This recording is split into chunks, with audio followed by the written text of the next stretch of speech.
देखिए, मैं सबसे पहले अरविंद केजरीवाल जी का बहुत बहुत धन्यवाद करता हूं, आभार व्यक्त करता हूं कि उन्होंने मुझे हरियाणा में और विशेष तौर पर कलायत में लोगों की सेवा का मौका दिया है।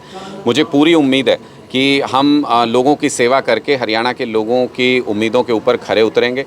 90 की 90 विधानसभा सीटों पर आम आदमी पार्टी का कार्यकर्ता एक एक बूथ के ऊपर मौजूद है और पहली लिस्ट हमने जारी कर दी है। जैसा पहली लिस्ट में आपने देखा कि आम घरों के आम लोग नेतृत्व करने के लिए सामने आए हैं और लोगों के सामने हमने तीसरा विकल्प रखा है कि अगर आप नई राजनीति को अपनाना चाहते हैं, नई राह निकालना चाहते हैं, तो आम आदमी पार्टी एक मजबूत विकल्प के तौर पर पूरे हरियाणा में मौजूद है। हमारी बाकी लिस्ट भी हम बहुत जल्द जारी करेंगे। हमें पूरी उम्मीद है कि हरियाणा इस बार एक नई राह को, एक नए विकल्प को, अरविंद केजरीवाल जी की विचारधारा को अपनाएगा। और ख़ास तौर पर अगर कलायत के मुद्दों की जिक्र करें तो मैंने पहले भी कई बार ये कहा है और पिछले महीनों से जब से हम लोगों से मिल रहे हैं यहाँ पर गांव-गांव जा कर के, तब से मैंने ये महसूस किया है कि कलायत के लोगों को मूलभूत सुविधाओं से भी वंचित किया गया है।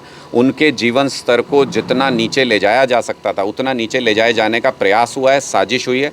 इस साजिश को बेनकाब करके लोगों की मूलभूत सुविधाओं के लिए संघर्ष करेंगे, उनके जीवन स्तर को ऊपर बढ़ाने के लिए, आगे बढ़ाने के लिए संघर्ष करेंगे, उनके बच्चों को रोज़गार का इंतज़ाम हो सके उनके लिए, उसके लिए संघर्ष करेंगे और गांव-गांव में बिजली, पानी, स्कूल, अस्पताल की व्यवस्था को दुरुस्त करने का काम करेंगे। डाटा साहब, काफी लंबे समय से रार और तकरार जारी थी और अब पता चला कि आपकी राहें अलग हो गई, कांग्रेस ने अलग राह पकड़ ली, आपने अलग पकड़ ली। देखिए, हमने पहले दिन से ये कहा है स्पष्ट तौर पर कि स्टेट यूनिट की जिम्मेदारी 90 की 90 विधानसभा सीटों पर एक मजबूत विकल्प तैयार करने की थी। हमें 90 की 90 सीटों पर एक एक बूथ पर मजबूत कार्यकर्ता तैयार करने थे और चुनाव लड़ना था। हमारे पास अभी तक पार्टी हाईकमान से, सेंट्रल लीडरशिप से कोई ऐसे इंस्ट्रक्शन नहीं आए हैं गठबंधन के बारे में। इसलिए समय और स्ट्रेटेजी को देखते हुए हमने सही समय पर अपनी लिस्ट जारी कर दी है और बाकी के लिस्ट भी, बाकी के नाम भी हम बहुत जल्दी अनाउंस करेंगे। सर, कहा जा रहा है कि कलायत विधानसभा को लेकर ही कयास लगाए जा रहे हैं, क्या उसी को लेकर के सिर्फ गठबंधन को लेकर के भी आपका नाम था, इसलिए? देखिए, मुझे नहीं लगता है कि नेगोशिएशंस के बारे में मैं कुछ बता सकता हूं क्योंकि मैं उसका हिस्सा नहीं था। हमारी सेंट्रल टीम उस नेगोशिएशन का पार्ट थी।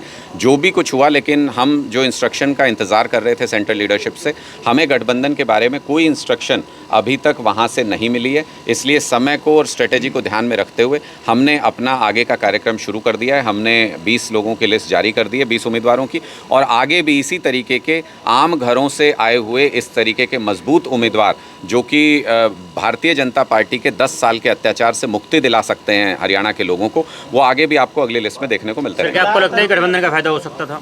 देखिए, मुझे लगता है कि आम आदमी पार्टी 90 की 90 विधानसभा सीटों पर सक्षम है चुनाव लड़ने में, मजबूत विकल्प है हरियाणा के अंदर। जनतंत्र में जनता फैसला करती है। अगर कोई नेता, कोई नेतृत्व ये सोचें कि उनके कहने से चुनाव जीते या हारे जाते हैं, तो मुझे लगता है कि ये सही नहीं होगा। जनतंत्र में जनता का फैसला आखिरी फैसला होता है। हमने विकल्प प्रस्तुत कर दिया हरियाणा के लोगों के सामने, वो अपनाना चाहेंगे, खुली बाहों से स्वागत करेंगे। तो जैसे दिल्ली और पंजाब में चमत्कार हुआ, वैसा चमत्कार आपको हरियाणा में भी देखने को मिलेगा। प्रचार के दौरान आप बीजेपी के लिए बहुत मुखर बोलते हैं, क्या अब गठबंधन की बात नहीं बनी, कांग्रेस के लिए कहीं सॉफ्ट कॉर्नर रहेगा या क्या? देखिए, 10 साल हो गए हरियाणा के अंदर भारतीय जनता पार्टी की सरकार है। हमारे बच्चों को इन्होंने बर्बाद कर दिया। अग्निवीर योजना ला करके जो बच्चे फ़ौज की तैयारी करते थे वो फ़ौज की तैयारी नहीं कर रहे हैं। हरियाणा का युवा अगर फ़ौज में नहीं जाएगा तो फ़ौज कमज़ोर होगी कि नहीं होगी, आप खुद बता दीजिए। देश की फ़ौज को जो कमज़ोर कर रहा हो उसके खिलाफ बोलें कि नहीं बोलें।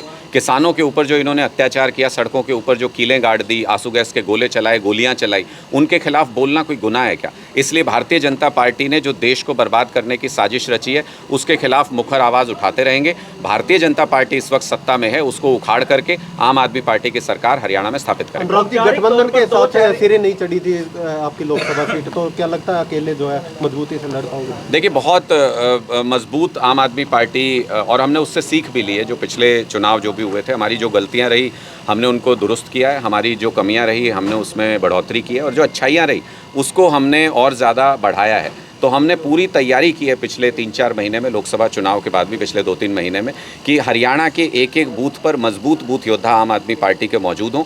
आज हमारा संगठन पूरे हरियाणा में सबसे विस्तृत संगठन है।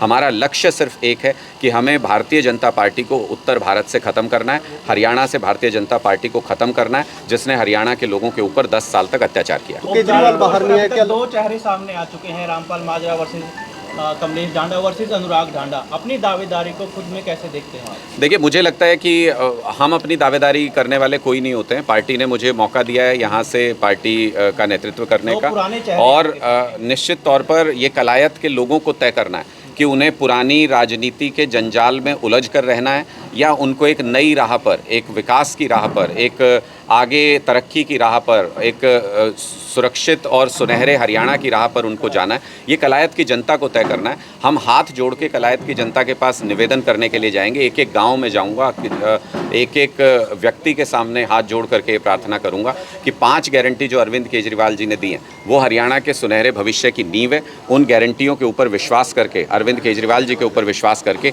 एक मौका कलायत की जनता आम आदमी पार्टी को दे। कभी भी उनको पछताने का मौका नहीं मिलेगा, जैसा उनको पुराने राजनेताओं और पुरानी पार्टियों के साथ, उनके साथ अत्याचार हुआ, उनके साथ धोखा हुआ। अनुराग जी, क्या आपको लगता है अनुराग जी की जो अभी बागी नेता हैं अलग अलग पार्टियों के, क्या उनको भी आम आदमी पार्टी मौका देगी? देखिए, राजनीति की बात कर रहे हैं आप। निश्चित तौर पर जहां भी अच्छे लोग होंगे और अगर उनके साथ उनकी पार्टी में कोई अन्याय, कोई अत्याचार हुआ है, वो इलाके की जनता कहती है कि इनको चुनाव लड़ना चाहिए और पार्टी ने धोखा करके उनके साथ चुनाव नहीं लड़ाया उनको, ऐसे सभी लोगों का स्वागत है। बहुत सारे लोग हमारे साथ संपर्क में हैं, बहुत सारे लोगों से चर्चा भी हो रही है। आम आदमी पार्टी फिल्टर करके जो अच्छे लोग हैं, जो समाज की सेवा करना चाहते हैं, लोगों के बीच में प्रचलित हैं, लोकप्रिय हैं, उन सभी को हम अपने साथ जोड़ करके एक साझा इस तरीके का प्लेटफॉर्म तैयार करेंगे कि हरियाणा के लोगों की आकांक्षाएं, उम्मीदें पूरी हो सकें। अनुराग जी, पूर्व राज्य मंत्री के बेटे झोली फैलाकर एक बार और मौका मांगने की जो है वो अपील कर रहे हैं वोटर। उनको ये सोच, उनको यही सबसे बड़ी कमी है कि हम झोली फैला करके वोट मांग लेते हैं, हम पैर पकड़ के वोट मांगते हैं, हम हाथ जोड़ के वोट मांगते हैं, लेकिन जब चुन के आ जाते हैं तो अपने आप को तानाशाह समझते हैं। यही थे जो घर आए हुए लोगों का, गांव से जब लोग इनके घर आते थे अपनी समस्याएं लेके, उनका सम्मान नहीं करते थे। यही थे जिन्होंने चाय पानी तक नहीं पूछा कलायत के लोगों को। यही थे जो कलायत के लोगों के दुख सुख में शामिल नहीं हुए और अब झोली फैला रहे हैं। जब लोग झोली फैला के इनके सामने अपनी समस्याएं लेके आते थे कि इनका समाधान इस झोली में डाल दीजिए, वो खाली हाथ वापस गए, वो खाली झोली वापस गए। मुझे पूरी उम्मीद है कलायत के लोग जैसे को तैसा इस बार इनको इसका जवाब ज़रूर देंगे। और सबसे बड़ी बात ये कि कलायत के लोगों के जले पे नमक छिड़कने का काम भारतीय जनता पार्टी ने किया है। जिस विधायक से, जिस मंत्री से सबसे ज़्यादा नफरत करते हैं कलायत के लोग, जिन्होंने काम नहीं किया, सम्मान नहीं किया, कोई पूछ नहीं की किसी की, ऐसी विधायिका को दोबारा से मौका दे करके, दोबारा से टिकट दे करके जले पे नमक छिड़कने का काम किया। कलायत के लोगों को चुनौती दी है कि हमने तो इसी को दोबारा टिकट दे दी, कर लो तुमसे जो होता है। तो मैं कलायत के लोगों से आग्रह करता हूं कि इस चुनौती को स्वीकार करें और इसका मुंहतोड़ जवाब इस बार भारतीय जनता पार्टी की विधायक की जमानत जब्त करा करके इस बार दें, ताकि आगे से कोई हमारे मान सम्मान के साथ कोई भी पार्टी इस तरीके का खिलवाड़ ना करे। कलायत की जनता का एक सवाल था कि विधायक जो है फोन नहीं उठाते, अब तुषार डांडा कह रहे हैं 24 घंटे कभी भी फोन करो, सुबह के 5 बजे भी फोन उठाओ। क्योंकि अब वो विधायक नहीं रहेंगे ना, इसलिए 24 घंटे खाली हैं। उसके बाद आप कभी भी उनको फ़ोन करो, तब तो बात करेंगे।